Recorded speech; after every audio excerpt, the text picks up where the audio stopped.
Bonjour à tous, bienvenue dans notre compte-rendu matinal. Nous avons un CAC 40 qui a soif. Il a soif de records. C'est ce que nous allons voir. Ça semble un peu curieux car si on regarde du côté des États-Unis, c'est pas exactement le même moral, la même humeur. Mais bon, le CAC 40 visiblement veut se déconnecter. Il est dans une espèce de petite bulle, sa petite bulle à lui, ce que l'on va voir immédiatement. Alors vous pouvez voir bien deux choses. La première, c'est qu'il y a eu un record en clôture. Ça, c'est très bien, hein. Mais nous avons eu aussi un record en séance. Alors, record en séance plus record en clôture. Eh bien, ça nous fait des records au pluriel. Eh bien, tout ça va très bien. Maintenant, on a bien compris que l'enjeu, ce serait de déborder les 8550 points. Et allez, allons-y, soyons fous. Pourquoi ne pas envisager immédiatement les 8600 points? Bon, est-ce que tout ceci n'est pas un peu rapide? C'est vraiment personnellement la question que je me pose.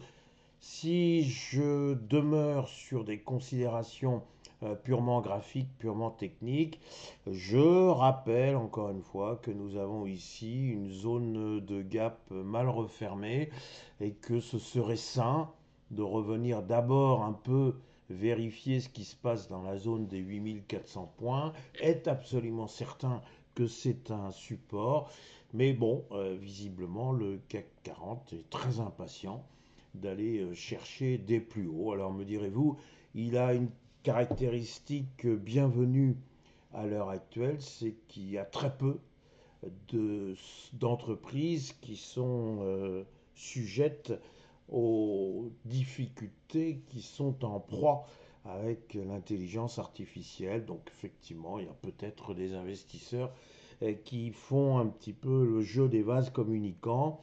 On prend nos bénéfices sur tout ce qui est technologique et puis on revient sur ce qu'on appelle les tradis.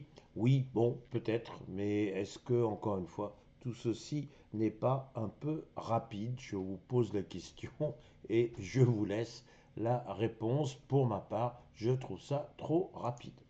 Alors maintenant, si j'en viens à mon S&P 500, on a vu que avant-hier, il y avait une grande bougie rouge qui pouvait faire peur et il y avait un risque de voir les 6820 points attaqués. Et si les 6820 points étaient attaqués, eh bien j'avais dit attention, il peut y avoir un retour dans la zone des 6725 points. Le S&P 500, de manière totalement opportune, eh bien, s'est offert un rebond et j'ai titré un rebond bienvenu. Alors pourquoi rebond bienvenu? Parce que on joue clairement à se faire peur. Alors on a vu que l'intelligence artificielle allait tout détruire ou presque. Et puis on a vu que IBM était attaqué, quand même le géant de l'informatique complètement attaqué. Il y aurait une intelligence artificielle qui viendrait remettre en cause tous ces modèles, normalement ces modèles de calcul. Voilà. Alors hier, il y a eu une bonne surprise, semble-t-il, puisque la fameuse intelligence artificielle qui était mise en cause est venue dire oh non, mais attendez, je ne suis pas si méchante, en fait, je veux simplement améliorer les systèmes chez IBM, je ne veux pas du tout les remettre en cause. Ah, ouf, alors ça y est, on avait un prétexte pour effectivement rebondir. Alors, au jour d'aujourd'hui, on en est où? On en est avec un président des États-Unis qui nous fait un discours fleuve pour expliquer que les États-Unis sont à l'âge d'or.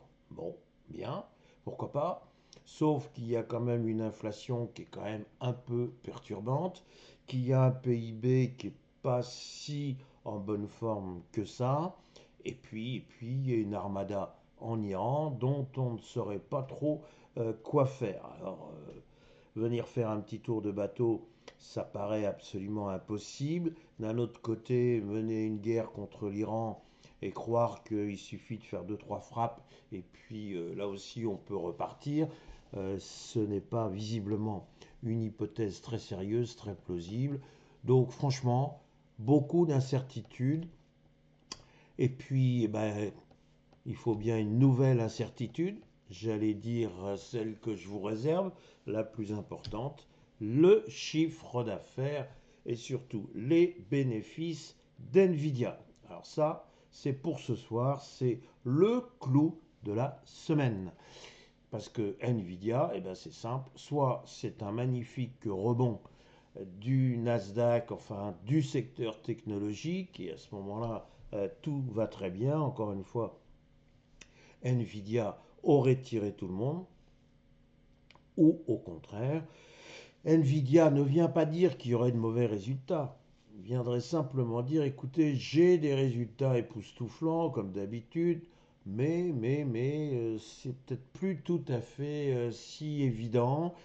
Il y a beaucoup de questions sur l'opportunité d'investir dans mes puces, quel est le rendement sur investissement, bref, autant de questions qui sont déjà en train d'agiter la communauté financière. Donc, en gros, et pour aujourd'hui, j'ai envie de dire, on est là, on attend, et on attend les résultats d'NVIDIA. Après, c'est du pari. Soit vous pariez qu'NVIDIA va faire exploser le Nasdaq, dans ce cas-là, eh ben, écoutez, allez-y.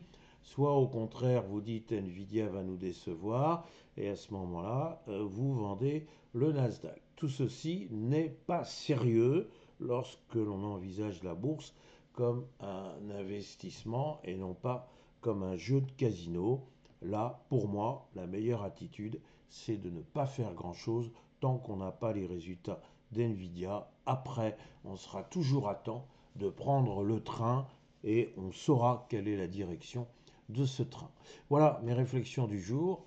Il me reste à vous souhaiter une belle journée. Pour ce qui nous concerne, c'est visiblement le soleil, plus un petit aperçu de printemps. On en profite. Merci.